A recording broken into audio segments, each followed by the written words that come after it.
Hi hello नमस्ते नमस्ते मी सावित्रा खडाखडे या चॅनलमध्ये तुम्हा सर्वांचं खूप खूप मनापासून स्वागत करते। आय होप की तुम्ही सर्वजण मस्त आणि मजेत असाल। तर मी आज ना तुमच्याशी ना सायंकाळच्या ना 4:30 ते ना रात्री 9 वाजेपर्यंतचं रुटीन तुमच्याशी शेअर करणार आहे। तर इथे ना तुम्हाला मी दाखवते आता ना सायंकाळचे 4:30 वाजलेले आहेत आणि म्हटलं तर चला सर्व झाडू वगैरे मारून घ्यायचं आहे। आणि जसं सकाळ रुटीन असतं ना तसंच सेम आपलं सायंकाळचं पण रुटीन असतो, पण थोडासा बदल असतो। आणि इथे मी झाडू पण मारायला घेतलेला आहे। हॉल झाडू मारून घेते आणि अगोदर ना आतल्या दोन्ही रूम्स पण झाडू मारून घेतल्या आणि तुम्ही पाहू शकताय इतका कचरा सामवलेला आहे। आणि सकाळी मी झाडू वगैरे मारून घेतलं आणि सायंकाळचं रुटीन म्हटले की नाही आपल्याला सर्व झाडू लोट आतल्या रूम्स बाहेरच्या रूम्स आणि पूर्ण अंगण वगैरे झाडू मारायचं असतं। आणि तुम्ही पहा आणि इतका असा कचरा पडलेला आहे कारण शौर्य ना म्हणजे स्कूलला सुट्टी आहे शौर्यच्या दिवाळीच्या, आणखीन काही त्याची स्कूल चालू झाली नाही आहे। आणि मी इथे ना लसूण वगैरे सोलून घेतला होता, त्याचा पण पालापाचोळा पडलेला होता। मी हॉल आणि किचन दोन्ही झाडू मारून घेतलं आणि नंतर ना मी बाहेरचं अंगण झाडू मारायला घेतलेलं आहे। आणि हे गेटच्या आतलं आहे बरं का अंगण।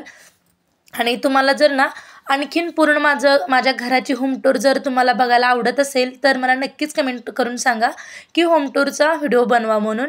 आणि ते मी सायंकाळचं रुटीन शेअर करते। तर इथे मी बघा सायंकाळला आता 5 म्हणजे 4:45 4:30 वाजलेल्या होत्या, तर मी झाडू पण मारून घेते। आणि इतका असं ना बाहेरून धूळ ना भरपूर धूळ येते, कारण गेट बंद असला तरी पण ना की वारा वादळ सुटलं ना खूप असं कचरा येतो। आणि अंगणामध्ये म्हणजे 2-3 झाडं आहेत, चिक्कू आणि आंबा आणि 2 अशोकची झाडं, डाळिंब आणि शोची झाडं आहेत, त्याच्यामुळे ना भरपूर सारा असा पालापाचोळा पडतो। आणि मी कचरा पण भरून घेतला आणि एका खड्ड्यामध्ये आम्ही कचरा गोळा करतो आणि ते नंतर ना गोळा केलेला कचरा ना परत एक 4 दिवसांनी त्याची विल्हेवाट लावते। आणि इथे बघा फ्रेश वगैरे झाले मी आणि कंगवा पण करून घेतला आणि छान इथे मी साधं सिंपल मी आवरून घेतलं। आणि चला आता दिवाबत्ती पण करायची आहे, पण एवढं लवकर मी करत नाही आहे, 6-6:30च्या दरम्यान दिवाबत्ती करते। आणि इथे मी चहा पण ठेवलेला आहे आणि अगोदर झाडू वगैरे मारून झालं की फ्रेश होते। फ्रेश झाले की लगेच मग आपल्याला थोडंसं हलकीशी भूक वगैरे लागते, चहा बिस्किटं किंवा चहा खारी काहीतरी खाऊन घेत असते। आणि इथे ना मी दूध पण घेतलेलं आहे आणि दुधावरची साय काढायची होती। सकाळी काही दुधावरची साय काढलेली नाही आहे, म्हटलं आता चला दुधावरची एवढी साय काढून घेऊया। आणि एवढी मोठी अशी तुम्ही त्याला तवली म्हणू शकता किंवा तुमच्या भाषेमध्ये जे म्हणतात ते माहीत नाही मला, पण आम्ही तर याला तवली म्हणतो। आणि इथे ना छानपैकी आपला चहा बनतोय। तर चला इथे मी दूध पण गरम करायला ठेवलेला आणि इथे ना 5 वाजलेले आहेत आणि अर्धा तासामध्ये ना माझं झाडू वगैरे झालं आणि मी फ्रेश पण झाले आणि चहा पण बनवलेला आहे। तर चला तर बाकीचे जे काही कामं आहेत ना ते मी पटापट आवरून घेते। आणि सायंकाळचं रुटीन म्हटलं की मी थोडीशी फास्टच करते, पण असं होतं की दिवसभर काम करून थकल्यामुळं ना यावेळी कामाला थोडासा वेळ लागतोच। तर मी आत्ताच जस्ट ना किचनमध्ये आलेले आहे, चहा वगैरे झाला माझा आणि मी आज ना तुमच्याशी ना अंडा मसाला रेसिपी शेअर करणार आहे। तर मला एका दादांची कमेंट होती की ताई तुम्ही लॉंग व्हिडिओ ना अंडा मसाला रेसिपी आमच्याशी शेअर करा, म्हणून मी त्या दादांसाठी ना हा व्हिडिओ घेऊन आलेला आहे। तर इथे बघा मी लसूण वगैरे सोलून घेतलं आणि नंतर ना इथे मी अंडे पण उकडायला ठेवले होते। थोडंसं मीठ टाकायचं म्हणजे लवकर आपले अंडे शिजतील, नाही म्हणलं तर ना या अंडे शिजायला ना 15-20 मिनटं लागतात आणि मीठ टाकले म्हणून ना लवकर शिजतात। आणि इथे चला मी येते ना आणि इथे पण अंडे पण छान ते उकडले आणि मी इथे कणिक पण मळायला घेतलेली आहे। आणि जास्तीचं काही सायंकाळी तेवढा स्वयंपाक लागत नाही, थोडा स्वयंपाक लागतो। सकाळी कसं थोडंसं जास्तीचा लागतो, कारण दुपारी वगैरे थोडंसं एक्स्ट्रा असावं म्हणून ना सकाळी मी थोडंसं जास्त बनवत असते, पण सायंकाळी ना थोडं म्हणजे जास्तीचं बनवत नाही आहे, मग तसंच राहतं। दुसऱ्या दिवशी कोण जास्त खात नाही शिळं वगैरे राहिलेलं, म्हणून मी इथे ना कणिक पण मळून घेतलेली आहे। आणि चला आता छानपैकी इथे आपली कणिक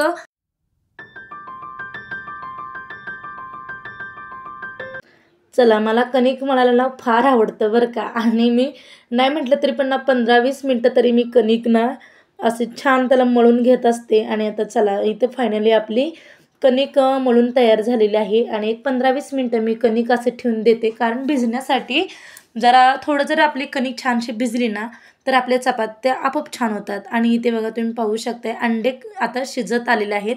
मी मगाशी चहा आणि कणिक मळायच्या आधी मी अंडे शिजायला टाकले होते आणि ते आता छानपैकी ते उकडून उकडलेलं आहे, तुम्ही पाहू शकता. लगेच असं टारपल वगैरे निघालं. आणि ते बघा तुम्ही पाहू शकता, मी ना इथे 7 अंडे शिजू घातलेले आहेत.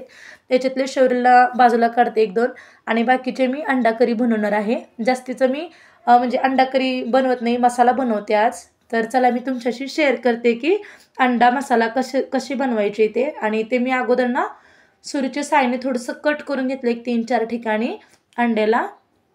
आणि नंतर ना तेल गरम झालं पॅनमध्ये आणि हलकंसं असं आपण त्याला तेलामध्ये फ्राय करून घेऊया. आणि अगोदर याच्यामध्ये तिखट टाकायचं नाही, म्हणजे जेणेकरून तिखट मसाला ना जळून जातो.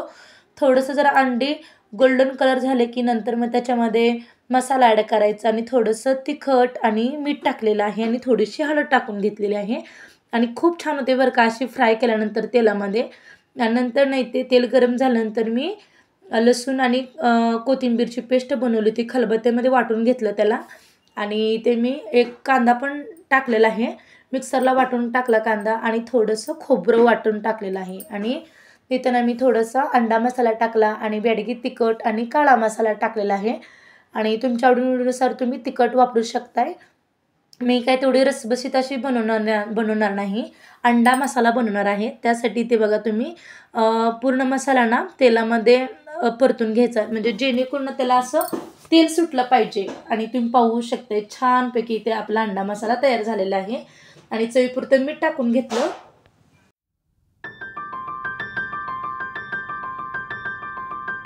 आणि ते ना आपला मसाला तयार झालेला आहे. आणि मी ह्याच्यात मी टोमॅटो वगैरे टाकलेलं नाही, फक्त कांदा लसूण आणि खोबरं वाटण टाकलेलं आहे. आणि ते ना मी अंडे तेलामध्ये फ्राय करून घेतले होते ना, म्हणजे तेलामध्ये थोडासा मसाला वगैरे टाकून थोडंसं मी गोल्डन ब्राऊन कलर होईपर्यंत मी तेलामध्ये परतून घेतलं होतं. आणि ते बघा मी थोडंसं म्हणजे 1 ग्लास पाणी ओतलेलं आहे, तो गरमच पाणी ओतलेलं आहे. आणि तुम्ही पाहू शकताय छान इथे आपले अंडे शिजतायत. चला आता छानपैकी इथे आपले अंडे शिजेपर्यंत ना मला बाकीचंही काम करायचं आहे. याला काही जास्तीचा वेळ लागत नाही आहे, एक 10 मिनटामध्ये इथे आपला अंडा मसाला तयार होतोय. आणि तुम्हाला मी दाखवते.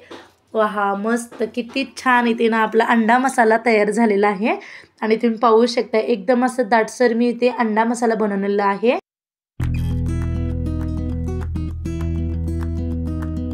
आणि ते ना छानपैकी इथे मी अंडा मसाला बनवून तयार झाला. आणखीन थोडीशी कोथिंबीर हवी होती, थोडीच कोथिंबीर होती तेवढीच ॲड केलेली आहे. आणि अंडा मसाला तयार झाल्यानंतर ना वरून थोडीशी आपण कोथिंबीर पेरायची, खूप भारी दिसतं आणि खायला पण टेस्टी लागतं. आणि खरंच खूप छान मी टेस्टी असं ना अंडा मसाला बनवलेला आहे. आणि ते मी कणिक मळून ठेवली होती ना, छान इथे आपली कणिक पण मुरलेली होती. आणि चला आता पटापट सर्व मी चपात्या वगैरे बनवून घेते. जास्तीचं काही सायंकाळी तेवढा स्वयंपाक लागत नाही, सकाळी जेवढा लागतो ना तेवढा सायंकाळी कमीच लागतो. आणखीन त्याच्यातल्या 3-4 चपात्या शिल्लक राहतात. आणि आता चला मी सर्वांना जेवण वगैरे दिलं आणि मी पण जेवण करून घेते. आणि शौर्यचं इथं जेवण झालं आणि तो इथं चेअरवरती येऊन बसलेला आहे. आणि आता मी पण जेवण करून घेते आणि सर्वांना जेवायला दिलं आणि सर्वांची जेवणं पण झाली. आणि इथे मी पण ना आता चपाती आणि भाजी जेवण करते. आणि इथे शौर्यना झोपी आलेला आहे, कारण त्याला ना झोप लवकर येते. आणि 7:30 आणि 8च्या दरम्यानच झोपतो बरं का शौर्य. आणि माझं जेवण पण झालं आणि निवांत थोडंसं मी एक 10-15 मिनिटांना सिरियल बघत बसते, कारण मला खूप आवडते बरं का सिरियल. आणि कसं होते माहिती का, जर आपण काल सिरियल बघितली की आज काय होणार आहे याची आपल्याला उत्सुकता असते. म्हटलं आता जेवण झालं आहे, थोडंसं 15-20 मिनटं बसून घेऊया आणि नंतर राहिलेलं भांडी आणि झाडून जे आहे ते आपण करूया म्हटलं. आणि इथे मी 15-20 मिनटं थोडंसं फॅन लावून बसले, कारण खूप गरम होत होतं.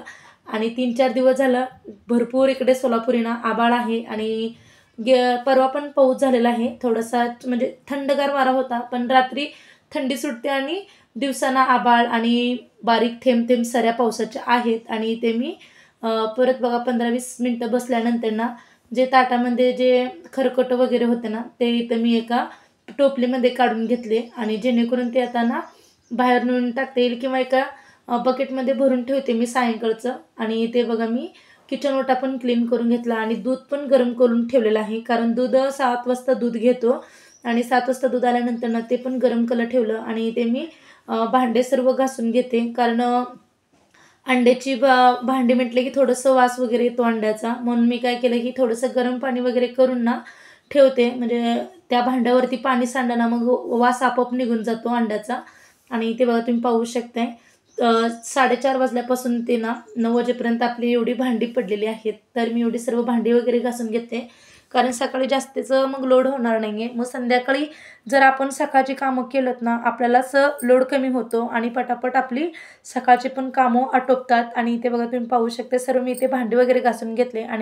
आणि जेवल्यानंतर ना असं लवकर काम आटपत नाही, असं होतंय संध्याकाळी माझं तरी. आणि सकाळी तसं नाही आहे. पहाटे 5ला उठल्यापासून ते दुपारपर्यंत भरपूर कामे होतात. आणि जसे सायंकाळ होते ना, तसं मला अजिबात काम करावंसं तरी वाटत नाही आहे. तरी पण आपण गृहिणी आणि माझं तर रुटीन तुम्हाला माहितीच आहे. तरी ते ना तुम्ही पाहू शकताय, सर्व किचन ओटा वगैरे क्लीन करून घेतला. आणि आता चला ही 2 बॉटल भरून घेते पाणी पिण्यासाठी. आणि लाईट वगैरे ऑफ करायची आहे आणि रेग्युलेटर पण बंद करायचा आहे गॅसचा. आता मी तुमच्याशी ना 9 वाजेपर्यंतचं रुटीन शेअर केलेलं आहे. आणि ते बघा भांडी एवढे झाले आणि सकाळ होईपर्यंत एवढे आपले भांडे सुकतील. आणि सकाळी ना छान सर्व ही भांडी मी मांडून वगैरे घेत असते.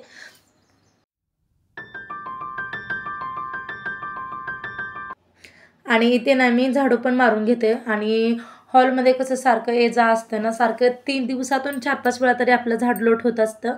आणि मी ते हॉल आणि किचन दोन्ही पण झाडू मारून घेतलं. आणि नंतर ना 2 बॉटल्स होते ते पण भरून घेते, कारण वरती नेणार आहे. आणि शौर्य तर आता झोपी गेलेला आहे, कारण शौर्य दुपारी झोपत नाही आहे. आणि सायंकाळीत ना तो 7:30 आणि 7च्या दरम्यानच झोपतो. आणि आता चला ही 2 बॉटल घेते भरून, कारण रात्री उठून कसं शौर्य पाणी वगैरे पित असतो, म्हणून मला हे बॉटल वगैरे. आणि वरती हे दोन्ही बॉटल मी भरून ठेवते, कारण मी कळशीच नेऊन भरून ठेवते.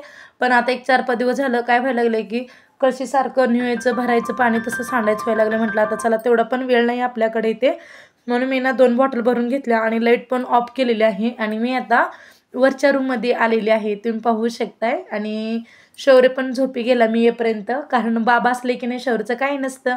आजोबा आणि नातूचं ना दिवसभर चाललेलं असतं. आणि सायंकाळी कसं शौर्य गोष्टी वगैरे ऐकत ना तो झोपी जातो. दिवसभर इतकं खेळत असतो ना, भरपूर खेळत असतो. आणि त्याला कधी झोप लागते ना कळत पण नाही. आणि सायंकाळी कसं करतो की मम्मा पाय दुखतंय, हे दुखतंय म्हणतोय. आणि मी येईपर्यंत बघा तो झोपी गेलेला. आणि सकाळपासून ते दुपारी ना भरपूर कामं असतात आपल्याला. आणि सायंकाळी ना फक्त स्वयंपाक बनवणं, झाडून भांडी, चहा पाणी एवढं आपलं काम असतं. आणि आजचं मी ना तुमच्याशी ना 4:30 ते ना रात्री 9चा रुटीन शेअर केलेला आहे. आणि अंडा मसाल्याची रेसिपी तुम्हाला कशी वाटली नक्कीच कमेंट बॉक्समध्ये सांगा. आणि तुम्हाला जर माझा थोडा जरी व्हिडिओ आवडत असेल तर एक लाईक करा आणि जास्तीत जास्त लोकांपर्यंत शेअर करा. आणि सबस्क्राईब करायला अजिबात विसरू नका. पुन्हा भेटू अशाच नवीन छान व्हिडिओमध्ये. तोपर्यंत